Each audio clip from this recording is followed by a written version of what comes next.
Hey, welcome back to the channel. Today's video is going to be a little bit different. It's game related, but we're not going to be repairing today. In the past, I'd done a few reviews or box openings, but today we're going to look at my collection of handhelds. And for the most part, it covers the entire North American release of, well, all the main systems that were either cartridge or disc based. So, if you stick around, you're going to learn a few things.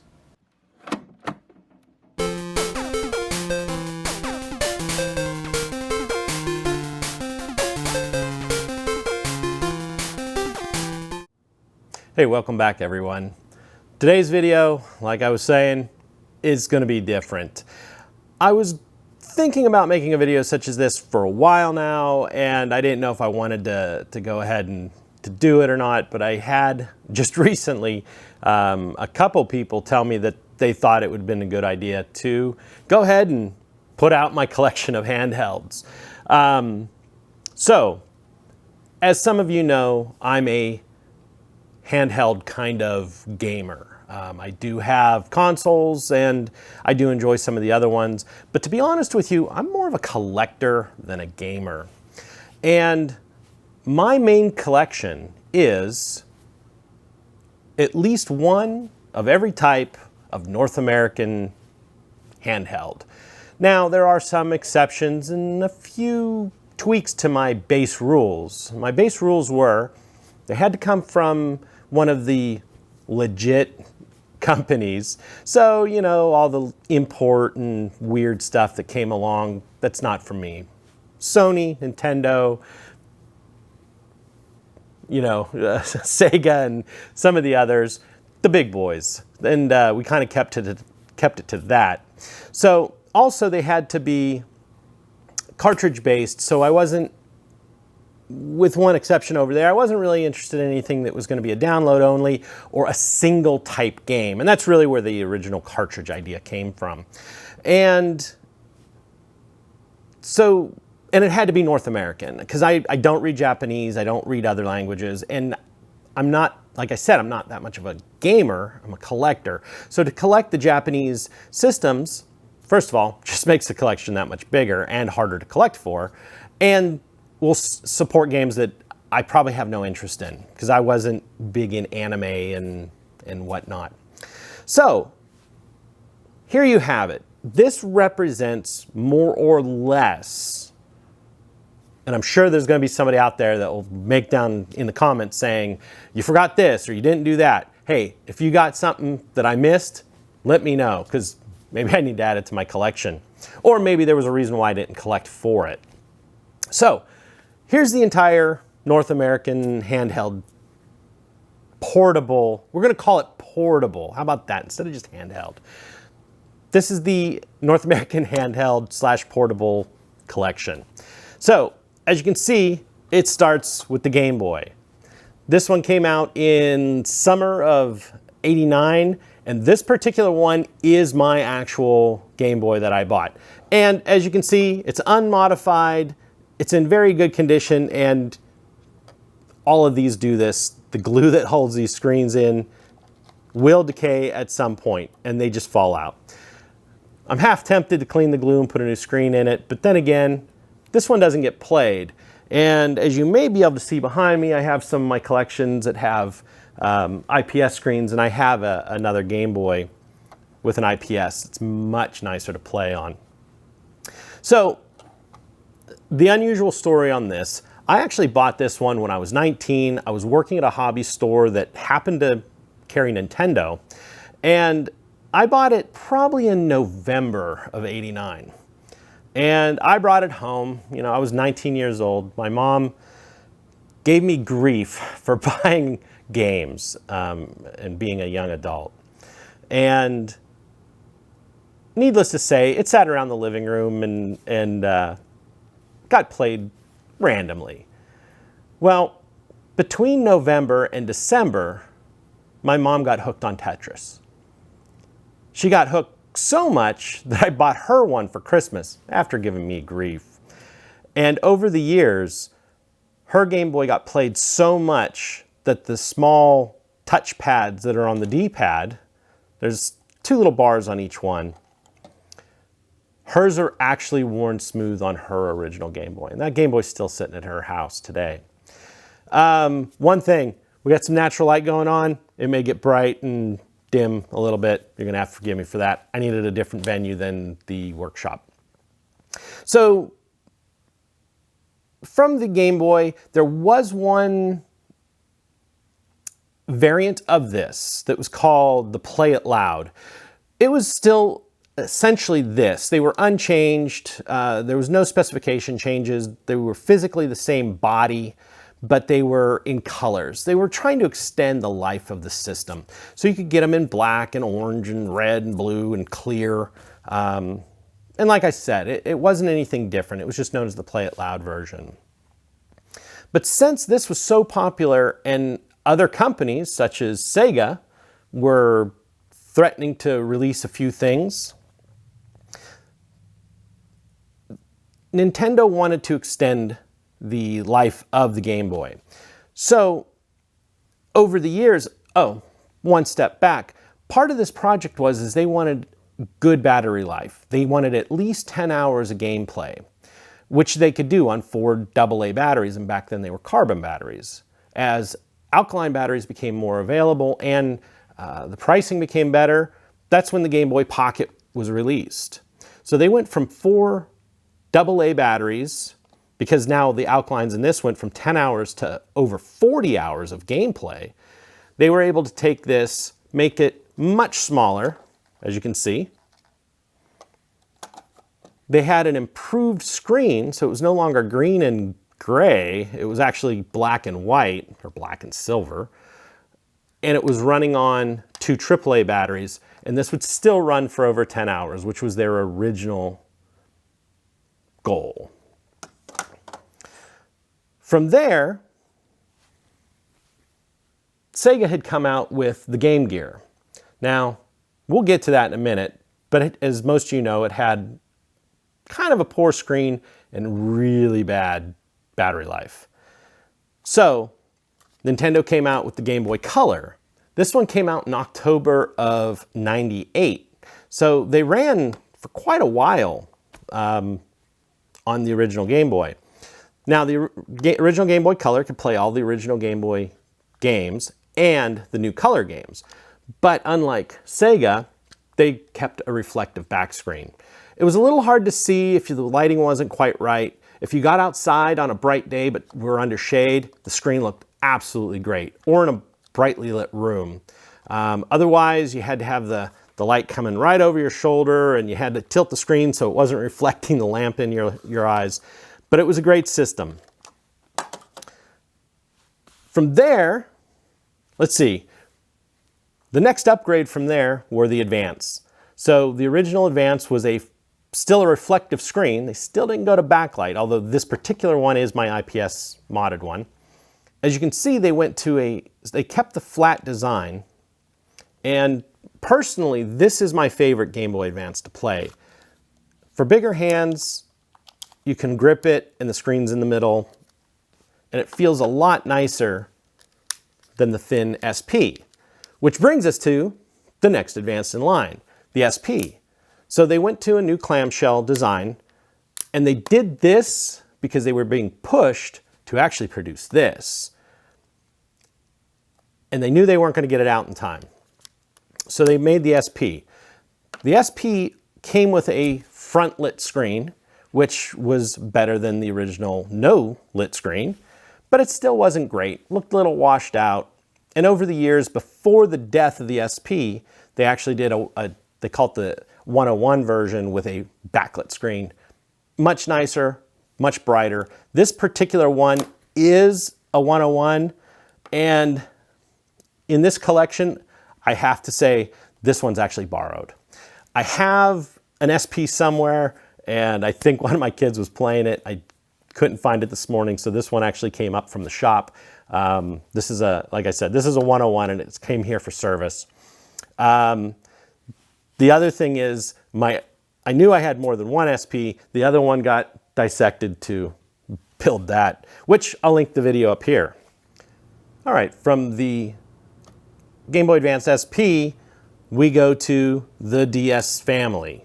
So the original DS, kind of like our original Game Boys, could play the last generation Game Boy Advance games, and it could play the new DS games.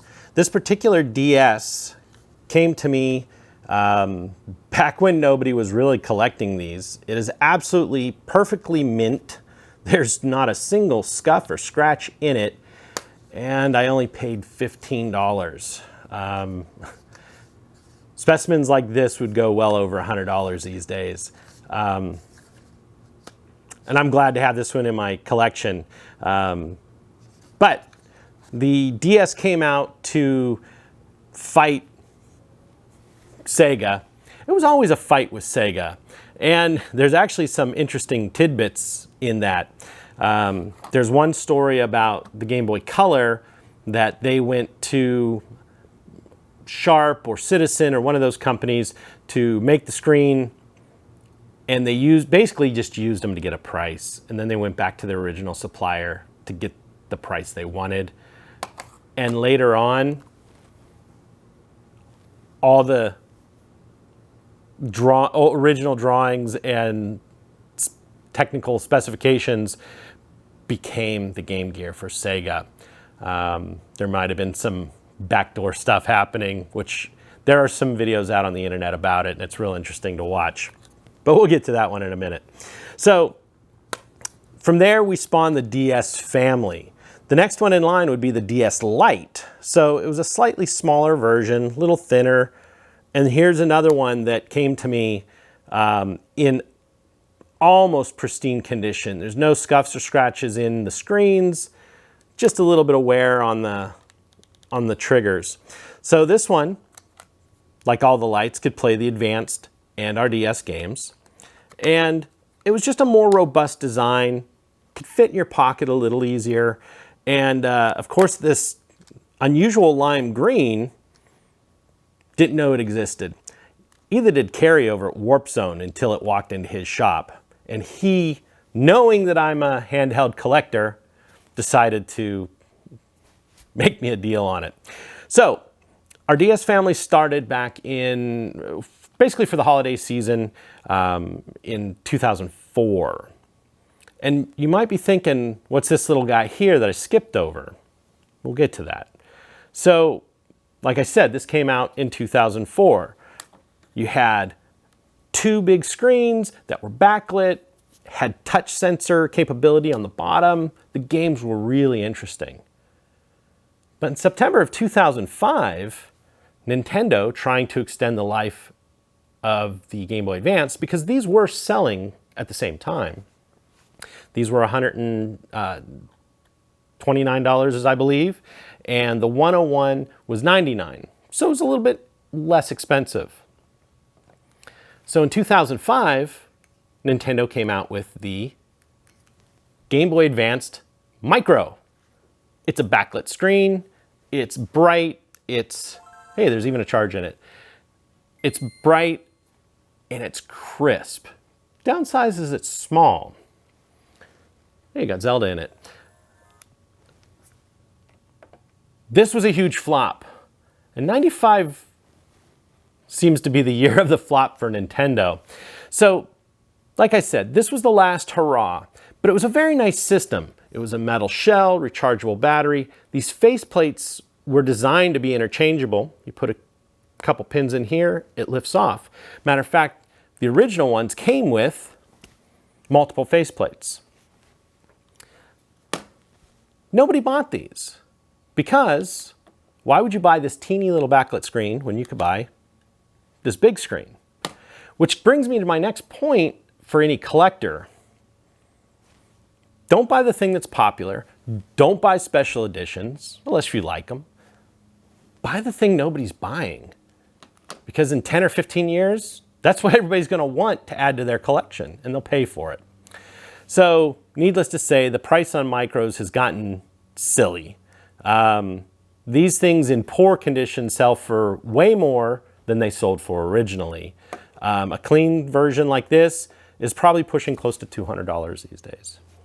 And if you have an Earthbound edition, in clean condition, or the 20th anniversary edition. Those go for quite a bit too. So let's get back to our DSs. So from the regular DS to the Lite, the next one in line is the DSi. This one got a processor upgrade, some screen upgrades, slightly bigger screens, and this is actually one that has a story in this house. As you can see, it's two colors. This is a parts machine.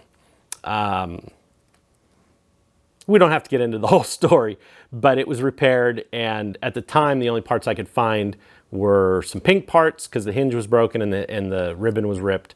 So it got combined with two, got combined into one.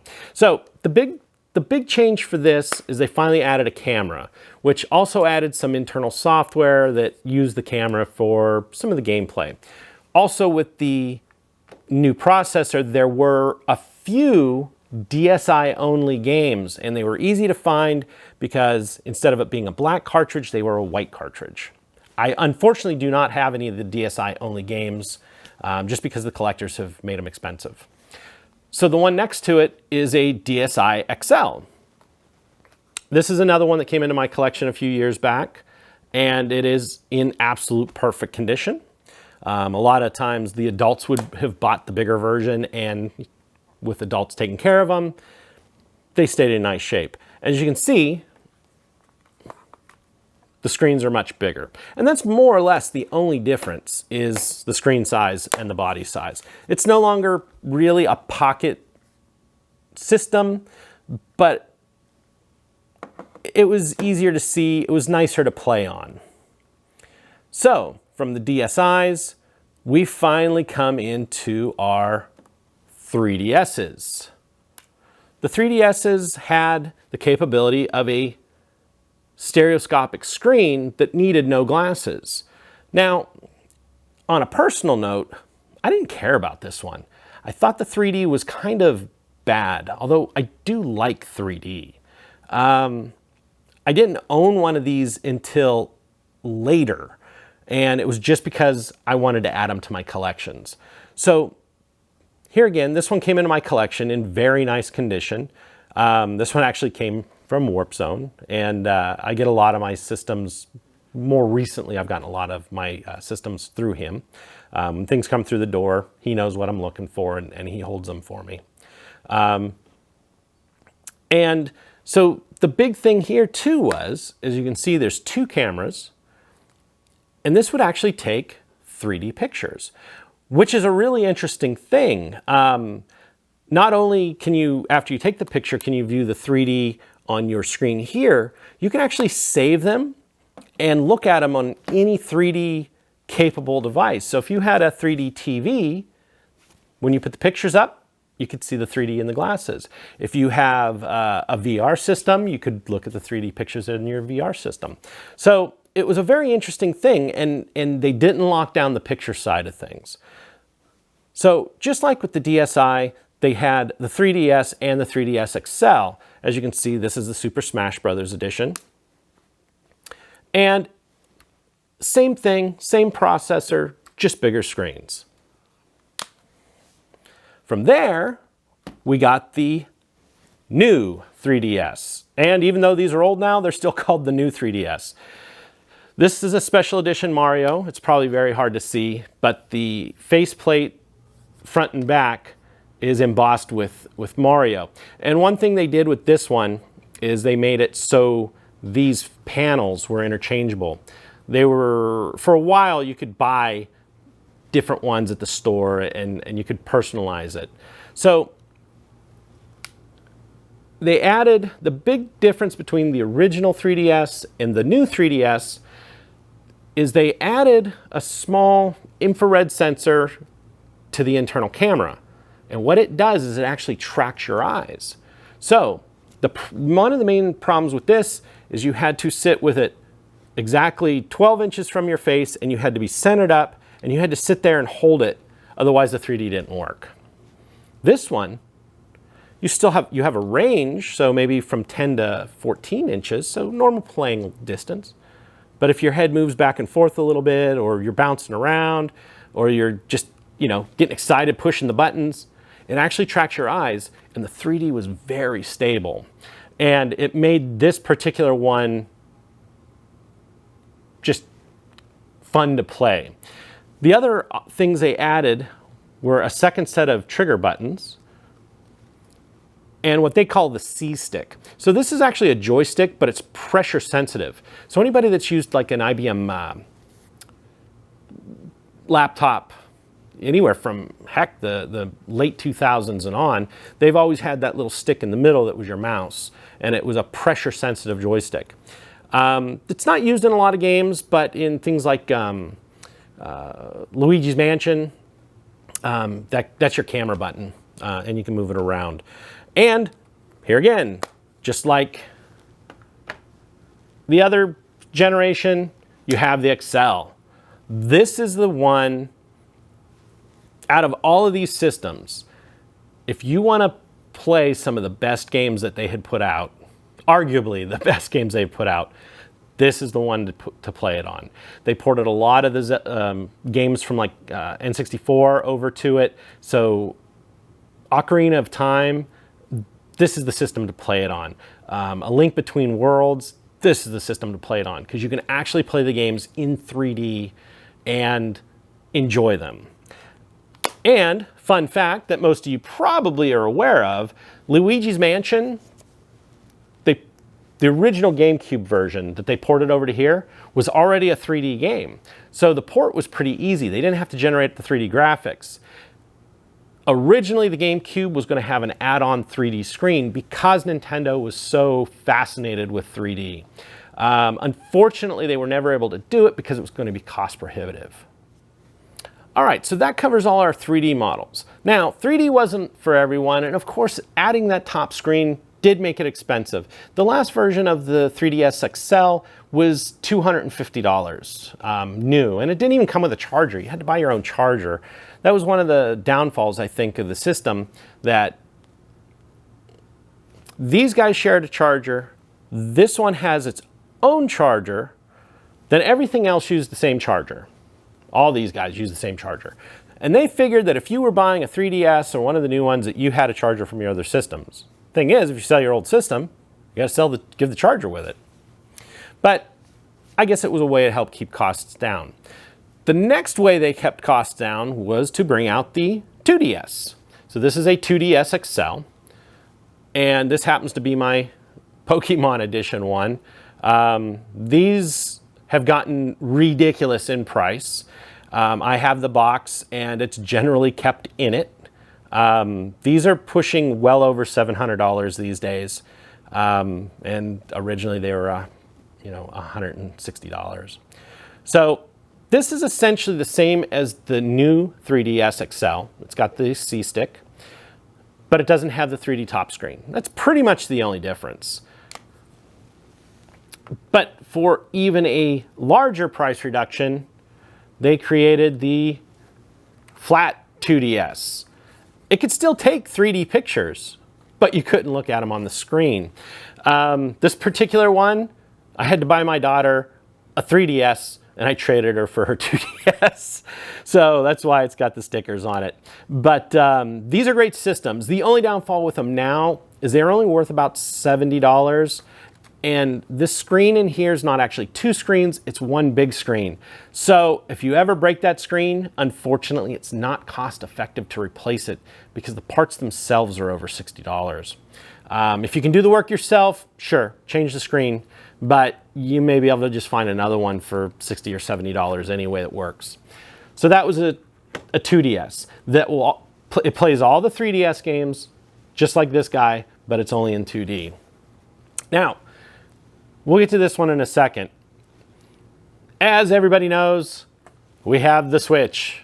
This is my Switch Lite.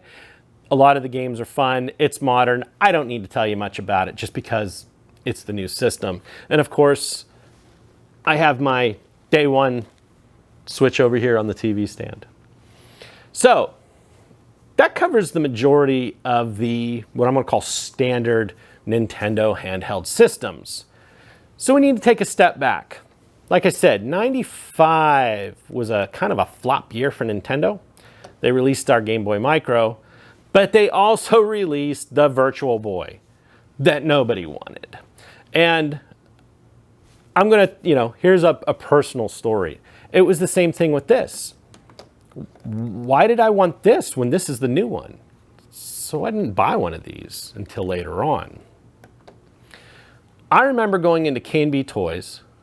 This was on the counter. They had demo games playing. Put my head into it, and I thought to myself, who would ever want, and they were expensive at the time, and I thought to myself, who would ever want a game system that you had to sit at a table by yourself, stick your face in it? Now the 3D was okay, but it's only red and black. If you've never played one of these, if you ever get a chance, please do. I appreciate this much more now than I did back then. And here again, I grabbed mine before they got crazy. These are anywhere from $200 to $400 these days. I picked mine up for about 70 bucks. Now, I can hear you guys on the other side of this camera saying, that's not a portable, that's not a handheld. Well, no, it's not a handheld, but it is most certainly a portable. This was designed to run on batteries. When you open the box, it even came with Duracell AA batteries. The controller had a battery pack. It did not come with a power cord. So just like these guys, it was designed to be portable. There was a lot of companies that made zipper cases for it. And of course, the highly sought after hard shell case from Blockbuster, which I do own one. The problem is the foam is decaying inside. So there's a split right now where people are saying, well, just replace the foam and then they're usable. But then there's a lot of the purists who say, no, if you replace the foam, then it kills the value. So I don't use mine. It just sits there. But the Virtual Boy was a great system. There was only 14 games in North America released for it, and most of them were pretty bad. The Wario platformer game was really good, and of course Jack Brothers was an awesome game. It was a top-down dungeon crawler kind of game. And the Jack Brothers, which I didn't even realize for a while until a buddy of mine who is a Persona fan had told me that those were actually the characters, kind of the demon characters from the Persona series, which made sense because both games were brought to North America by Atlas. So there you have it. This is considered to me as a battery-powered portable. The stand folds up, the head unit, it just, if I can pop it off, it's everything pops off, no tools needed, and it runs on batteries. So I'm going to stand with it's a portable. And I'm going to break this trying to put it back together. Let's just put it this way. It goes together that way easier. All right, so the last Nintendo bit of, I don't even know what to call this one.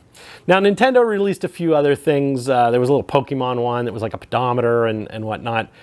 But this is the Nintendo Pokemon Mini. It was sold worldwide. It wasn't popular at all. In Japan, it was a little more popular. They got a lot more games than us. In North America, we got 4 games. That's it. But as you can see, it's an actual cartridge, and it says Pokemon Mini in on the circuit board, and the games are actually pretty decent. Now, like this and like this. This was released and it was never promoted. They were inexpensive, only about $40 when new. The games were about $10. But they marketed it and they put it in the toy section. They didn't put it in the game section. So I think that's why a lot of us probably don't even realize this exists. It runs on one AAA battery and it lasts a long time. Battery's dead. It's flashing at us. So that's fine. But it had an IR sensor, so it can talk between 2 different systems. It had a kind of a trigger button on the side, has A and B and a D-pad, just like these guys. And these were kind of a neat system, but here again, just nobody bought them, nobody knew about them. But this still falls into a Nintendo cartridge-based handheld. So there's that. And of course, you can do a whole video just alone on these different systems. I'm just kind of skimming over them just to show you what was out there. So let's move over to Sony. As you can see here, we've got several handhelds and one that's kind of skating the line. And why don't we just start with that one? So, as you know, this is a PS1. And here again, you're saying, Tony, that's not a handheld. Well, no, it's not a handheld. And it doesn't run on batteries. But this was factory made with the screen. Came with a small bag with the controller. You had to plug it in, but it was most certainly portable. You could run it off 12 volts, and so you could bring it along in the car. And otherwise, this is just a standard PS1, but with a screen. So we'll put that one aside. So like I said, that one skates the thought here, but it's still portable. So here we've got the PSP. Most of you know what this is. It was Sony's handheld. And this is a PSP 1000. The back would pop open. This one used discs, so it was a laser disc-based system. And this is my personal one from, I believe 2004. I have to check the dates on that, but we'll get back to that. But this is my personal one. And it's always run good, and these were great systems. They had a nice metal frame in them. They had good weight. The screen was awesome. In my personal life, this got used a lot. I had this when my kids were young. I could put movies in it, and this is before the days of smartphones. So when I was at a restaurant, I'd give this to one of my kids, and they sat there and watched movies, and they were quiet, and people would want to know what it was. So that's that one. This is a PSP. This is a PSP 1000. This is a PSP 2000 and a PSP 3000. Now, in the 2000 and the 3000, they needed to get a better price. So the screens changed a little bit, and they took the metal frame out of it. And I hate to say that the 2000 and the 3000s do have a lot of mechanical issues. I get them all the time, that the drives are loud. The spindle motor, not the spindle motor, but the shuttle motor wears out, and it's almost not cost effective to change it. And you know, this one has an actual release and a spring load. This one, you just pull the door open. The nice thing, the upgrades on these were that it could do video out. So you could actually plug in the cable and play your PSP games up on your TV, both the 2000 and the 3000. The 3000, as I recall, had a dock available because they were pushing, you know, they were pushing like the UMD movies. So this was a portable movie player too. So if you were a businessman who traveled, you can go to the hotel, plug in, and watch your movies. Now this particular one, you can see is black and is blue. This is a parts machine. Quite literally, everything in it was dug out of the parts bucket to build. Down here, I guess I should say too, Sony's big mistake, they've always tried to control media. Now in this case, this used the memory stick duo, and they were a little expensive compared to, at the time, like an SD card, which these guys were using, but it wasn't awful. Sony made a huge mistake of moving to the Vita and controlling the media again. But instead of it being just a little bit expensive, back then, when this was new, they had an 8 gig card, and it'd be $60 or $80, where at the time a micro SD card for 8 gigs was only like 19. So people were complaining about that. The other thing is the original Vita, so there's some subtle differences. This is a version 2 Vita. There's a version 1. There's some subtle differences.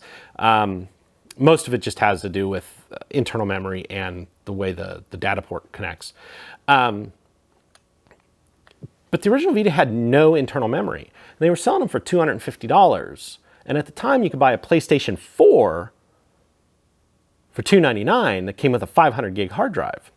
So to buy a Vita and an 8 gig memory card, you actually paid more for it than a PS4. Because of that, they didn't get sold. But they had some nice things. There's a back touchpad, there's a front touchpad. It has an OLED screen, and it really is an awesome system, and there's a ton of great games for it. These still connect to Sony's network. If you're thinking of adding some handhelds to your system, you can get the Vita, either the version 1 or the version 2. Generally, they're about $100 to $150 now in good condition. And, you know, Persona 4 Gold is probably one of the best games that was ever put out on it.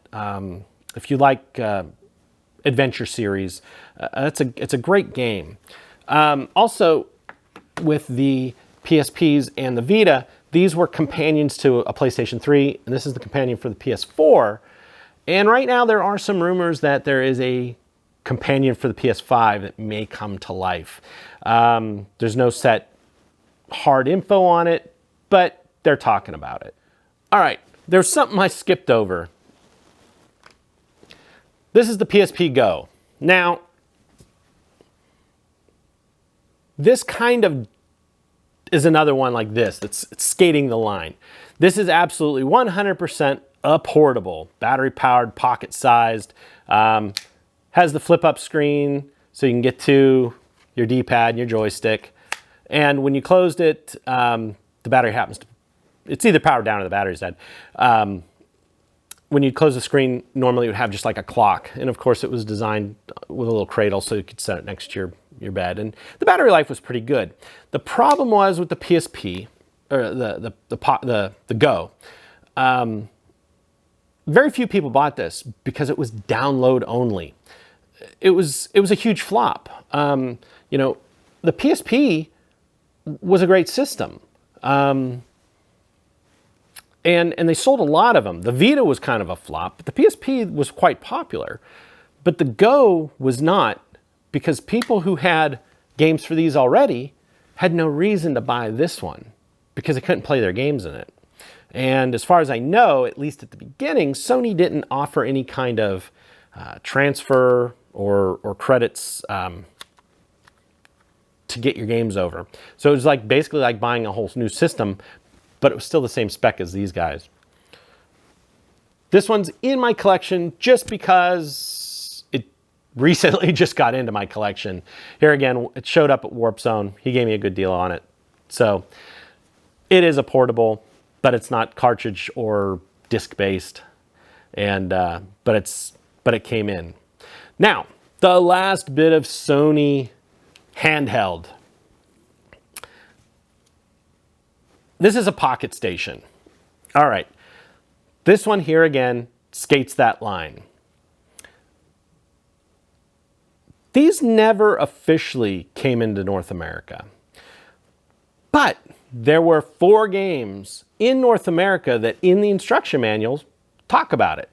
And one's like one of them is a Final Fantasy game. And as you work on the game, you know, it loads some different software and maps and whatnot. But this is a handheld, battery powered. You can see there's a battery cover and a speaker, and you have your D-pad and a button. There's even an infrared port for data transfer, and a screen. Very similar to the visual memory cards for a Dreamcast. But what you did is you could pop this in and it was a memory card. So you could use it as a standard memory card, but the games it was compatible with could actually load mini games and maps and other activities that you needed this to play. So while they didn't bring it in, like I said, there's 4 North American games that used it, which is why it's in my collection. And this isn't region locked in any way, so they're not very expensive. If you want one, I'm sure you could still find one and get it shipped, you know, from Japan, and it's only gonna be $20 or $30. But yeah, so if you wanna play, I believe it was Final Fantasy VIII, you know, you actually kind of need one. But they're interesting and they're not expensive. And it is a Sony handheld. All right, so where do we go from there? I guess we should talk about Sega, since they're the other more mainstream system. Of course, we all know about the Game Gear. It was very popular. It wasn't as popular as most of the Nintendo handhelds, but it was a very popular system and a very good system. But when you played things like Sonic, high-speed movement on the screen would cause a lot of shearing or blurring. And of course, the battery life was just awful. 3 to 5 hours tops, depending on the type of game you're playing and how bright you keep the screen. Now, I didn't get a Game Gear until later on, just because of the screen issues. It was hard to play the games, you know, at least I thought so. But now, if you want to add one of these to your collection, they're going to get expensive. You might find a cheaper one that needs some love, but all of them have had the surface mount capacitors they were using at the time. They're all failing. And in the past month, I've actually rejected 2 because once I was inside, there was so much damage from the acid that it wasn't worth trying to recap. I may have been able to save them, but the labor would have started to get to the point where it wouldn't have been worth it to the end user. And it's truly cheaper to just find another one that's not in as bad shape. If you buy one of these and it will kind of turn on, or you can hear a little bit of sound and you can see something in the screen, that's probably a good candidate for a recap, and it's going to operate and be perfect. If you turn it on and you get nothing, chances are there's other issues other than just caps that are shorting out. But, you know, this was Sega's hurrah into the handheld market and to try to compete with Nintendo. Now, the one behind it is a Sega Nomad. This is another one of those systems that nobody bought. They wound up clearancing them, and because nobody bought them, they're expensive now. This is actually a Sega Genesis as a handheld. And it's really a neat system because not only does it play all the Genesis games from your console, it still had a TV out, so you could play to the TV, and it had a spot for a second controller to plug in the bottom. So you could truly use this as a Genesis system. You plug it in, you give your buddy the controller, and you're both playing on the TV. These were absolutely great. Even though it was kind of the same generation as these, the capacitors aren't failing in these for whatever reason. They must have just used a better quality. The only downside is this battery pack on the back. It just snaps off. It holds a bunch of AA's. The battery life is awful, but they made an adapter that, you know, snaps on. That now there's guys with bigger battery packs and lithiums, but of course the standard would just be to have plugged it in. I can feel there's batteries in there, but I'm sure they're not in great shape. So, yeah. But, you know, the Nomad was an interesting system. And like I said, it played the standard Genesis games. After the Nomad, Sega kind of got out of it. They went on to make, of course, the Saturn and the Dreamcast, and before eventually getting out of the console market altogether. All right, we're from there. I guess the next one is our next main stream, which is Atari. I know Atari doesn't exist anymore, but this is the Atari Lynx. And this is a Lynx 2, and this is a Lynx 1. You can see they're totally different form factors. This one had the cartridge under the edge, and this one has the cartridge in the back. And it used these kind of flat, goofy shaped cartridges. But there was a lot of good games on this. And if you're a collector, you should definitely get a Lynx in your collection because they have held up. They do have a few issues with the power system. The regulator in this is not a nice solid regulator system. It's kind of they use a diode to drop the voltage, and if it ever fails, it kind of eats itself. So anytime I get these in the shop, you know, I suggest that we rebuild the power rail. And after that, they're usually fine. I've got videos on putting screens on those and upgrading them, and my own personal ones aren't modded, but they're a great system, and cartridge-based, North American, whole bit. So now we're getting down to the last bit. Let's see. I guess this would be the next kind of mainstream. This is a Turbo Express. It used our standard HuCard type system cards. These are the same exact cards as a TurboGrafx. So it's kind of like the Nomad. So if you had a TurboGrafx, you already had games, and this would be the handheld equivalent. These are really interesting. The original screen's not very good, and these have capacitor issues just like the Game Gears. They need rebuilt. But inside, not only, is it, inside is a completely miniaturized TurboGrafx 16. The parts in here, you can lift the chips straight off this board and put them into a TurboGrafx. So they just miniaturized the boards and pushed everything close, and this actually has quite a bit of weight. These have gotten ridiculously expensive. A good running one is, $400, and a modified one might go for even more, $500 to $600. Mine are not modified, and I'm guessing the batteries aren't even good. So, they're rechargeable, so that's why they're no good.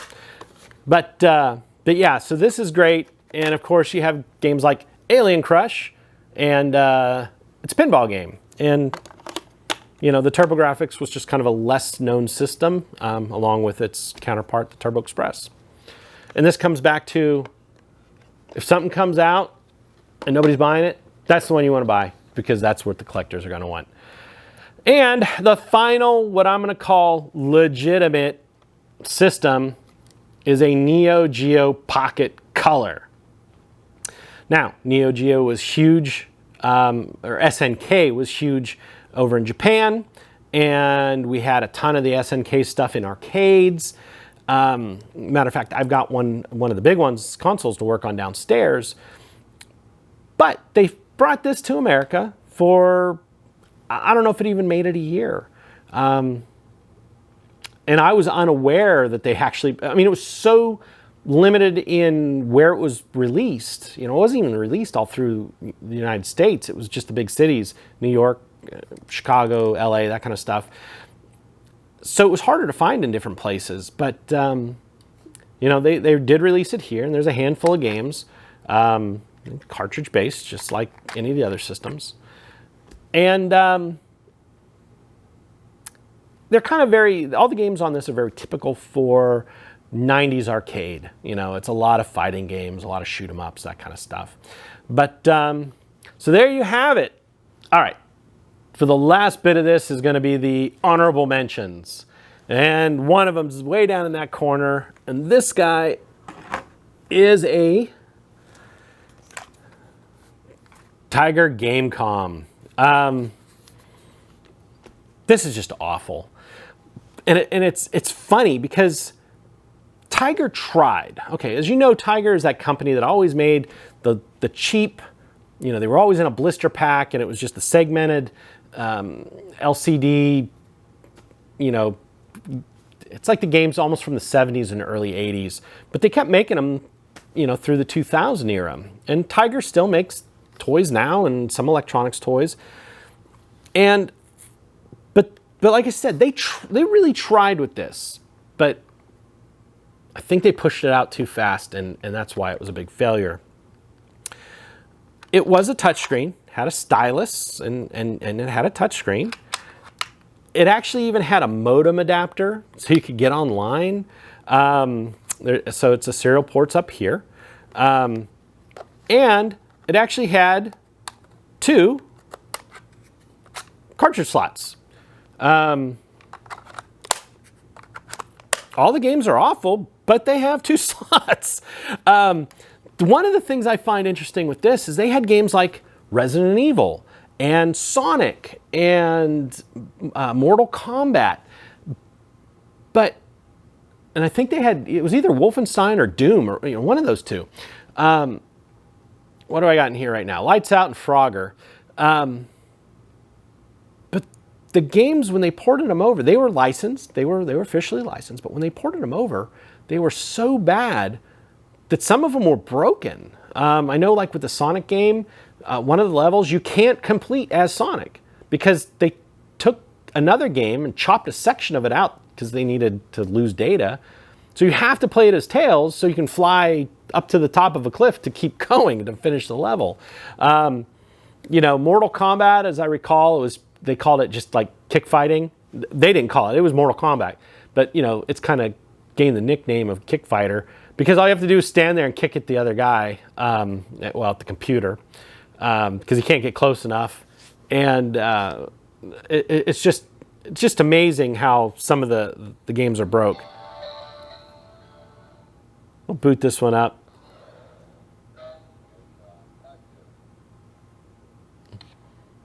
And, it had a calculator and it has a calendar. The screen's bad. It had a lot of like PDF stuff. Like I said, they tried. So, and you click on the games and you could see both games and you could select which game you wanted. But it was just an awful, awful, awful system. I don't even play this thing. It's just in the collection. It won't even turn off now. But if you're ever, I don't know. I know one way to turn it off.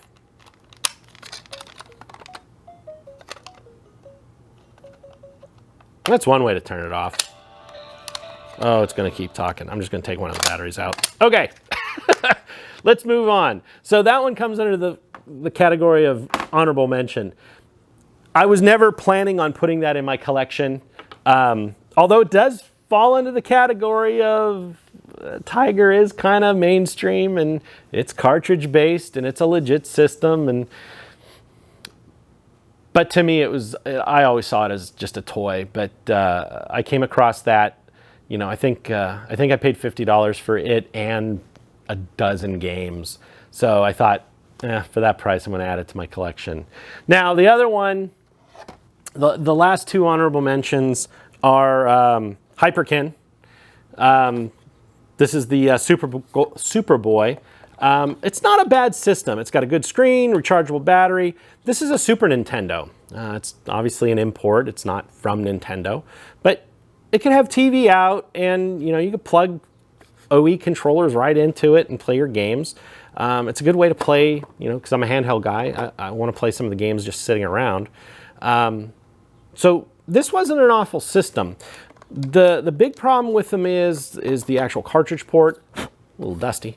The cartridge port, the pins would bend and get messed up. And sometimes they would fail for no apparent reason, and you go inside and try to fix them, and you can't find what's wrong. So, my conclusion was anytime I get one of these that's dead, I tell the owner that I'm not gonna work on it because it's probably a processor that died or a chip that failed that I can't get because they're all custom built. And finally, this little FC Mobile 2. Here again, it's another import. Chinese, plays regular Nintendo NES games. But the interesting thing with this is that it had infrared controllers. So if you plugged it in to the TV, the controllers were infrared, and the controllers actually worked pretty good. And it had a gun, so you could play your gun games on it. Obviously, gun games don't work on modern TVs, but it had one. I don't think they make this one anymore, but Hyperkin most certainly still makes this guy, and you can go buy this one right now. And like I said, they're not awful. When they're in stock, they're only about $100. So if you're a handheld person that wants to play some Super Nintendo, this one isn't bad. Personally, I wouldn't go out looking for this one, but if you find it and it's cheap, yeah, give it a shot. So, I know that video got longer than I wanted it to be, and you probably got less info than I was hoping on each one. I was hoping to go a little bit more into detail with dates and everything, but I realized that the video would be just crazy long. I guess if I want to do history of, I should just take a collection, the Game Boys, the Game Boy Advances, and we can move on. On that note, if you would like to see a video such as that, where we talk about the history and look at the history of each of the lines of systems, you know, let me know down below. Give me that thumbs up. If you have to give us a thumbs down, let me know why. Don't forget to hit the bell and the subscribe button because it really does help us out. And I'll see you on the next video. Thanks.